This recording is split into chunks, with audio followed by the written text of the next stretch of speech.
വിശ്വാസിയുടെ ദിനരാത്രങ്ങൾ റബ്ബിന്റെ സമ്പൂർണ്ണ പൊരുത്തത്തിലാവണമെന്ന താല്പര്യത്തോടെ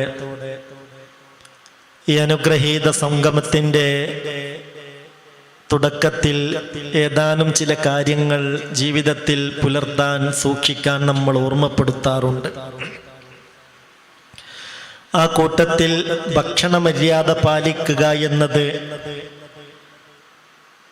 അതിപ്രധാനപ്പെട്ട ഒരു കാര്യമാണെന്ന് ഓർമ്മപ്പെടുത്തുകയും അതിൻ്റെ ഭാഗമായി ഭക്ഷണം കഴിക്കേണ്ടതും വെള്ളം കുടിക്കേണ്ടതും വലത് കൈകൊണ്ട് തന്നെയാവണം, ആ കാര്യം ശ്രദ്ധിക്കണമെന്നും ഇന്നലെ നമ്മൾ ഓർമ്മപ്പെടുത്തി.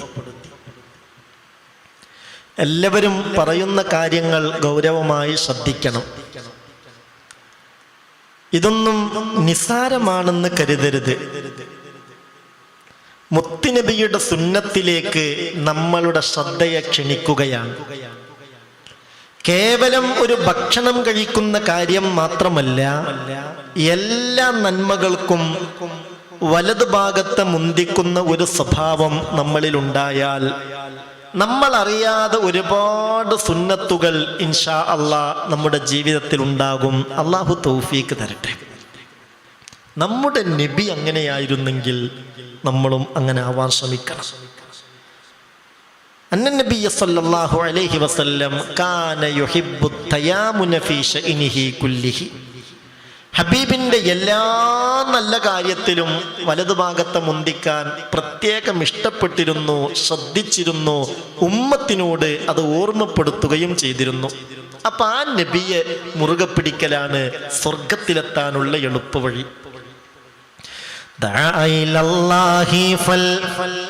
മുസ്തംസികൂന ബിഹി മുസ്തംസികൂന ബിഹബ്ലിൻ ഗൈരി മുൻഫസിമി ചൊല്ലി മൗലായ സല്ലി വസല്ലിം ദായിമൻ അബദാ അലാ ഹബീബിക ഖൈറിൽ ഖൽഖി കുല്ലിഹിം.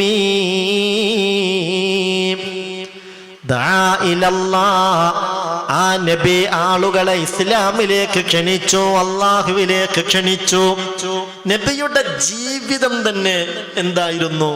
നബിയുടെ ജീവിതം, നബിയുടെ മുഴുവൻ സമയവും ആളുകളെ ഇസ്ലാമിലേക്ക് ക്ഷണിക്കലായിരുന്നു.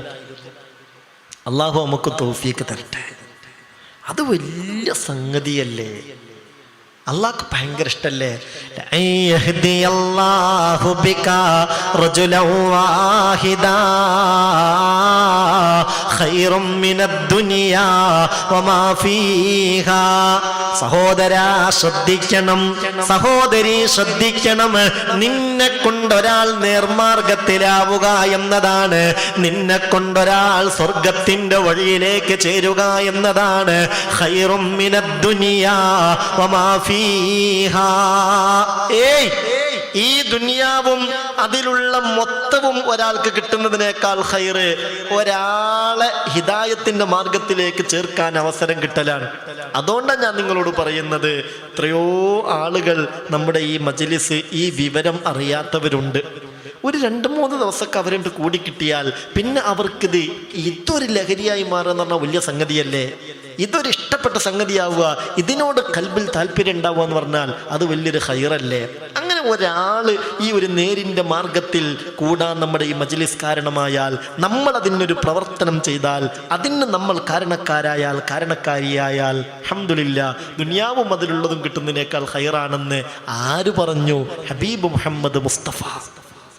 കാരണം നബിയുടെ പണിയതായിരുന്നു. മുസ്തംസികൂന ബിഹി മുസ്തംസികൂന ബിഹബ്ലിൻ ഗൈരി മുൻഫസിമി. ആ നബി ജീവിതകാലം മുഴുവനും ആളുകളെ നന്മയിലേക്ക് ക്ഷണിച്ചു. പലരും പലതും പറഞ്ഞിരുന്നു. ഭ്രാന്തനാന്ന് പറഞ്ഞവരുണ്ടായിരുന്നു. മുഹമ്മദേ, നിനക്കിത് കൊണ്ടുള്ള താല്പര്യം സമ്പത്താണെങ്കിൽ എത്ര പണം വേണമെങ്കിലും നിനക്ക് തരാം, ഇത് ഒഴിവാക്കടോ എന്ന് പറഞ്ഞവരുണ്ടായിരുന്നു. ഇൻ കുന്ത തുരീദു ബിമാ ജിഇത ബിഹി മിൻ ഹാദൽ അംരി മാല ജഅൽനാ ലക മിൻ അംവാലിനാ. പണമാണ് താല്പര്യമെങ്കിൽ എത്ര പണം വേണമെങ്കിലും നിനക്ക് ഞങ്ങൾ സംഘടിപ്പിച്ചു തരാം, ഈ ആദർശം നീ ഒഴിവാക്കണം എന്ന് പറഞ്ഞു. അല്ല മുഹമ്മദ്, ഇൻകാന തുരീദു ബിഹി, ഇതുകൊണ്ട് നീ ഉദ്ദേശിക്കുന്നത് അധികാരമാണെങ്കിൽ നിന്നെ ഞങ്ങൾ നേതാവാക്കി വെക്ക, ഹത്താ ലാ നഖ്തഉ അംറൻ ദൂനക, നീ ഇല്ലാതൊരു കാര്യവും ഞങ്ങൾ തീരുമാനിക്കൂല, അവസാന വാക്ക് നിന്റെ വാക്കായിരിക്കും, ഒഴിവാക്കുമെന്ന് ചോദിച്ചു. പക്ഷേ മുത്ത് റസൂൽ പറഞ്ഞു, ഇത് അള്ളാന്റെ ദീനാണ്. ആരെങ്കിലും എന്തെങ്കിലും പറയുന്നുണ്ട് എന്ന് കരുതി ഇത് ഒഴിവാക്കാൻ പറ്റുമോ? വിധം മുഴുവനും അള്ളാഹുവിന്റെ മാർഗത്തിലേക്ക് ആളുകളെ ക്ഷണിച്ചല്ലോ.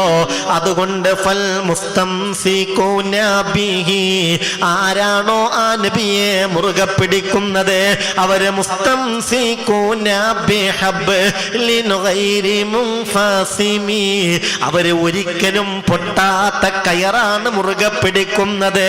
അതവരെ സ്വർഗത്തിലേക്ക് എത്തിക്കുന്നതാ.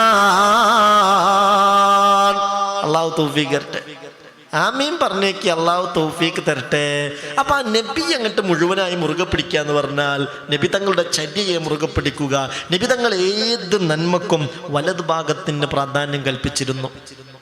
അത് നമ്മൾ ശ്രദ്ധിക്കണം. എല്ലാ നന്മകളിലും ഒരു ഷർട്ട് ധരിക്കുകയാണെങ്കിൽ ആദ്യം ധരിക്കേണ്ടത് മുത്ത് റസൂലിന്റെ അനുയായികൾ വലത് കൈയായിരിക്കണം. ഇത് കേൾക്കുന്ന 10,000ങ്ങളോട് ഞാൻ ചോദിക്കുന്നു, അങ്ങനെയാണോ നമ്മൾ ചെയ്യാറ്?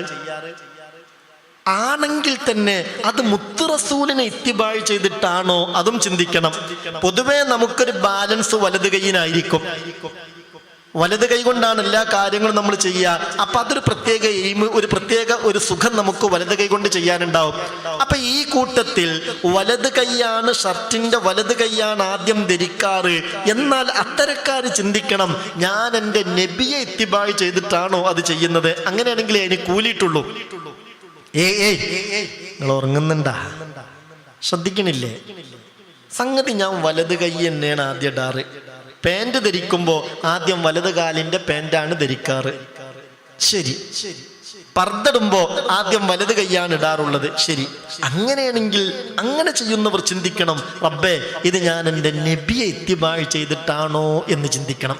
അപ്പോഴേ നമുക്ക് കൂലി കിട്ടുള്ളൂ.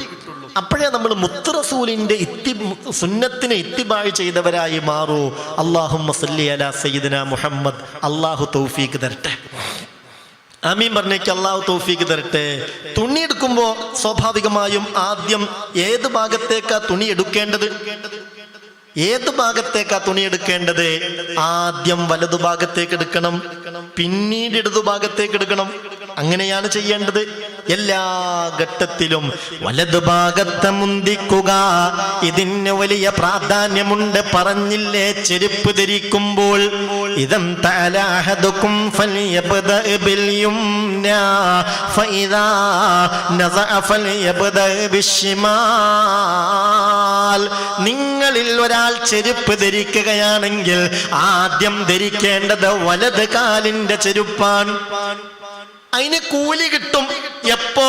ഇത് അള്ളാന്റെ റസൂല് ചെയ്തത് ഇങ്ങനെയാണ്, അതുകൊണ്ട് ഞാനും ചെയ്യുന്നു എന്ന നിലക്കാകുമ്പോ. ഏതായാലും ഏതെങ്കിലും ഒരു ചെരുപ്പിടണല്ലോ. അപ്പൊ പിന്നെ നമുക്ക് സാധാരണ നമ്മൾ ചെയ്യാറ് എല്ലാ കാര്യങ്ങളും വലത് ഭാഗമുണ്ടാവും. അങ്ങനെയാണ് ഒരു ബാലൻസ്. ആ നിലക്കാണ്ട് ചെയ്യുന്നു എന്നേ ഉള്ളൂ. എൻ്റെ റസൂൽ ഈ ചെരുപ്പ് ധരിക്കുന്ന കാര്യത്തിൽ ആദ്യം വലതു ഭാഗത്തെ മുന്തിക്കാറുണ്ട്. അത് ഞാനും ചെയ്യണം. ആ നിലക്കല്ല നമ്മൾ ചെയ്യുന്നതെങ്കിൽ അതിന് കൂലി കിട്ടൂല. അപ്പൊ റസൂലുള്ളാഹി തങ്ങളുമായിട്ടുള്ള ഈ ഒരു കണക്ഷൻ അത് വളരെ പ്രധാനപ്പെട്ടതാ. അള്ളാഹു നമുക്ക് തൗഫീഖ് തരട്ടെ.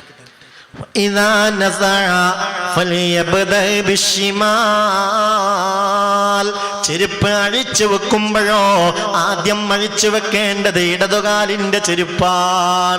അല്ലാഹുവേ, ഈ വിഷയത്തിലൊക്കെ മുത്ത് റസൂലിനെ ഇത്തിബാഴ് ചെയ്യാന്നുള്ള നിലക്ക് ഇതൊക്കെ പിൻപറ്റാൻ ഞങ്ങൾക്ക് തൗഫീഖ് നൽകണേ റബ്ബേ.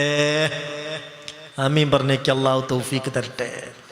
ഖുൽ ഇൻ കുൻതും തുഹിബ്ബൂനല്ലാഹ ഫത്തബിഊനി. അല്ലാഹുവിന്റെ വിശുദ്ധ ഖുർആൻ പറഞ്ഞത് ഇങ്ങനെയാണ്, ഇൻ കുൻതും തുഹിബ്ബൂനല്ലാഹ, നിങ്ങൾക്ക് അല്ലാഹുവിനെ ഇഷ്ടമാണെങ്കിൽ, അല്ലാഹുവിന്റെ ഇഷ്ടം നിങ്ങളോടുണ്ടാകണമെന്നുമുണ്ടെങ്കിൽ നിങ്ങൾ ചെയ്യേണ്ടത് ഫത്തബിഊനി, എന്നെ പിൻപറ്റലാ. അപ്പൊ ആ ഒരു കാര്യത്തിൽ നമ്മൾ ഇൻഷാ അല്ലാഹ് ശ്രദ്ധിച്ചേ പറ്റൂ. അല്ലാഹു തൗഫീഖ് തരട്ടെ. അപ്പോൾ നമ്മൾ പറഞ്ഞു ഭക്ഷണം കഴിക്കുന്നതിന് മുമ്പ് 2 കൈയും കഴുകൽ സുന്നത്താണ്. വലത് കൈ കൊണ്ടാണ് ഭക്ഷണം കഴിക്കേണ്ടത്, വലത് കൈ കൊണ്ടാണ് വെള്ളം കുടിക്കേണ്ടത്. ഇതും പ്രധാനപ്പെട്ട സുന്നത്താണ്. ഇനി അടുത്തത് നമുക്കൊക്കെ അറിയാമല്ലോ, ഭക്ഷണം കഴിക്കുന്നതിന് മുമ്പ് തുടക്കത്തിൽ ബിസ്മില്ലാഹിർ റഹ്മാനിർ റഹീം ബിസ്മി ചൊല്ലുക പ്രധാനപ്പെട്ട സുന്നത്താണ്. ബിസ്മി ചൊല്ലാതെയാണ് ഭക്ഷണം കഴിക്കുന്നതെങ്കിൽ ബറക്കത്ത് അതിൽ നിന്ന് നഷ്ടപ്പെട്ടു പോകും. അള്ളാഹു കാത്തുരക്ഷിക്കട്ടെ. ഹബീബായ നബി തങ്ങളുടെ പ്രത്യേക നിർദ്ദേശമാണ്. ഉമർ ഇബ്നു അബീ സലമത റളിയല്ലാഹു അൻഹു ഖാൽ, മഹാനായ ഉമർ ഇബ്നു അബീ സലമ തങ്ങൾ പറയുകയാണ്, കുന്തു ഗുലാമാ ഫീ ഹിജ്രിൻ നബി സല്ലല്ലാഹു അലൈഹി വസല്ലം. ഞാനേ ഒരിക്കൽ ചെറിയ കുട്ടിയായപ്പോ റസൂലുള്ളാഹിന്റെ മടിയിലിരിക്കുകയാണ്. ആ ഒരു പ്രായം ഹബീബായ നബി തങ്ങളുടെ മടിയിലിരിക്കുകയാണ്. വകാനത്ത് യദീ തതീഷു ഫി സുഹുഫാ, മുന്നിൽ ഭക്ഷണം കൊണ്ടുവന്ന് വച്ചിട്ടുണ്ട്. എന്റെ കയ്യാവട്ടെ ആ ഭക്ഷണത്തിലൊക്കെ ഇങ്ങനെ കറങ്ങിക്കളിക്കും. പല ഭക്ഷണങ്ങളുണ്ട്, അതിലിങ്ങനെ ഒന്നതിർക്കും ഒന്നപ്പുറത്ത് നിൽക്കും. ഇങ്ങനെ അതും ഇതൊക്കെ ഞാൻ എടുത്ത് കഴിക്കാൻ തുടങ്ങി. ഫഖാലലി റസൂലുള്ളാഹ്, ഉടനെ ഹബീബായ നബി തങ്ങൾ എന്നോട് പറഞ്ഞു, യാ ഗുലാം സമ്മില്ലാഹ വകുൽ ബിയമീനിക വകുൽ മിമ്മാ യലീക. ഫഖാല ഫമാ സാലത് തിൽക തുഅമതി ബഅദു. മോനെ, നീ എന്താ അങ്ങനെ ഒന്നായിട്ട് അവിടുന്ന് ഇവിടുന്നൊക്കെ എടുത്ത് കളിക്കണത്? യാ ഗുലാം, പൊന്നുമോൻ, സമ്മില്ല, ഒന്നാമതായി നീ കഴിക്കുമ്പോൾ ബിസ്മില്ലാഹിർ റഹ്മാനിർ റഹീം ചൊല്ലണം. പൊന്നുമോനെ, ബിസ്മി ചൊല്ലണം. എന്നിട്ടോ വകുൽ ബിയമീനിക, എന്റെ പൊന്നുമോൻ വലത് കൈ കൊണ്ട് കഴിക്കണം. വകുൽ മിമ്മാ യലീക, നീ നിന്റെ മുന്നിലുള്ളത് എടുത്ത് കഴിക്ക്, മറ്റുള്ളവരുടെ മുന്നിലുള്ളതിലേക്ക് കൈനീട്ടല്ല. ഇതൊക്കെ ഭക്ഷണത്തിന്റെ ഒരു മര്യാദയാണ്. ഭക്ഷണം കഴിക്കാതിരിക്കുമ്പോൾ സുഫ്ര വിരിച്ചു, തീന്മേശയിൽ പല ഭക്ഷണങ്ങളും എത്തി. ചിലപ്പോ നമുക്ക് താല്പര്യമുള്ള ഭക്ഷണം നമ്മൾ അടുത്തുണ്ടാവില്ല. എന്നാൽ ഒരു അനാദരവാകുന്ന നിലക്ക് അങ്ങോട്ടും കൈനീട്ടി ഇങ്ങോട്ടും കൈനീട്ടി ഒരു മാന്യത പുലർത്താത്ത വിധത്തിലാവരുത്. വകുൽ മിമ്മാ യലീക, നീ നിന്റെ അടുത്തുള്ളതിൽ നിന്ന് കഴിക്ക്, അതുകൊണ്ട് തൃപ്തിപ്പെടുക എന്ന് മുഹമ്മദ് മുസ്തഫ സല്ലല്ലാഹു അലൈഹി വസല്ലം ഖാൽ. മഹാനായ ഉമർ ഇബ്നു അബീ സലമ തങ്ങൾ പറയുന്നുണ്ട്, ഫമാസിൽതു തിൽക തുഅമതി ബഅദു. അത് മുതൽ പിന്നെ എൻ്റെ ഭക്ഷണം കഴിക്കൽ അങ്ങനെയായിരുന്നു, എൻ്റെ പ്രകൃതി അങ്ങനെയായിരുന്നു. തോന്നിയതുപോലെ വാരി വലിച്ച് കഴിക്കുന്ന രീതി എനിക്കുണ്ടായിരുന്നില്ല. ബിസ്മി ചൊല്ലാതെ ഞാൻ കഴിക്കില്ല, വലത് കൈ കൊണ്ടല്ലാതെ ഞാൻ കഴിക്കില്ല. ഹബീബായ നബി തങ്ങളുടെ ആ ഉപദേശം ഞാൻ എപ്പോഴും ഓർക്കുമായിരുന്നു. ഇതൊക്കെ നമ്മൾ ഇടയ്ക്കിടെ നമ്മുടെ മക്കൾക്കൊക്കെ പറഞ്ഞു കൊടുക്കണം, ഓർമ്മപ്പെടുത്തണം. ഒരു ഭക്ഷണം കഴിച്ച് കഴിയുമ്പോഴത്തേക്ക് അറിയാതെ റസൂലുള്ളാഹിനെ ഇത്തിബാഅ് ചെയ്ത് ഒരുപാട് സുന്നത്തുകൾ ഇൻഷാ അല്ലാഹ് നമുക്ക് നേടിയെടുക്കാൻ സാധിക്കണം. അല്ലാഹു തൗഫീഖ് നൽകട്ടെ. നാമീൻ പറഞ്ഞേക്ക് അള്ളാഹു തൗഫീഖ് നൽകട്ടെ. ഇൻഷാ അള്ളാഹ് ഇതുമായി ബന്ധപ്പെട്ട നിന്റെ അനുബന്ധ വിഷയങ്ങളൊക്കെ സൗകര്യം പോലെ നമ്മൾ പിന്നീട് പറയും. അള്ളാഹുവേ, ഇതൊക്കെ ആഖിറത്തിലേക്കൊരു മുതൽക്കൂട്ടാകുന്ന വിധത്തിൽ ഞങ്ങളിൽ നിന്ന് സ്വീകരിക്കണേ പടച്ചോനെ. അള്ളാഹുവേ, ഭക്ഷണത്തിൻ്റെ ഈ അദബുകളൊക്കെ പറയുമ്പോഴും മര്യാദക്ക് ഭക്ഷണം കഴിക്കാൻ കഴിയാതെ രോഗങ്ങൾ കൊണ്ട് ബുദ്ധിമുട്ടുന്നവർ ഈ കൂട്ടത്തിലുണ്ട്. ഞങ്ങളോട് ദുആ ചെയ്യാൻ ഏൽപ്പിച്ചവരുണ്ട്. ക്യാൻസർ എന്ന രോഗത്തിന് അടിമപ്പെട്ടിട്ട് ഇന്ന് തന്നെ 4-5ഓളം സഹോദരീ സഹോദരന്മാർ വന്നിട്ടുണ്ട്. സങ്കടം പറഞ്ഞ് ദുആ ചെയ്യാൻ ഏൽപ്പിച്ചിട്ടുണ്ട്. അള്ളാഹു സലാമത്ത് കൊടുക്കട്ടെ, അള്ളാഹു ഷിഫാ കൊടുക്കട്ടെ. ഞാൻ പറഞ്ഞല്ലോ, 19 വയസ്സായ ഒരു സഹോദരിയെ കൊണ്ടുവന്നിട്ട് വളരെ പ്രായമുള്ള ഉമ്മ പറയാ, തിൻ്റെ മോളാണ്, അവളെ ആദ്യൊരു കല്യാണം കഴിച്ചിരുന്നു, അതൊഴിവാക്കി, പിന്നൊരു കല്യാണം കഴിച്ചു. അങ്ങനെ ഭർത്താവ് അവളെ വിദേശത്തേക്ക് കൊണ്ടുപോയി. ഏതായാലും ഒരു കുട്ടിയുണ്ട്. ഇപ്പോൾ കുട്ടിനെയും വേണ്ട, ഒന്നും വേണ്ട, ഭക്ഷണം അവൾക്ക് കണ്ടൂടാ. നിങ്ങൾ ആലോചിക്ക്, അങ്ങനെയൊക്കെ ഒരു ഇടങ്ങാറ് വന്നുള്ള അവസ്ഥ. എന്നിട്ട് പറയാം, എനിക്ക് മരിക്കണം, ഇന്നാരും ബുദ്ധിമുട്ടിക്കരുത്, കിണറ്റിലേക്ക് തുള്ളാൻ പല തവണ അവൾ പാഞ്ഞിട്ടുണ്ട്.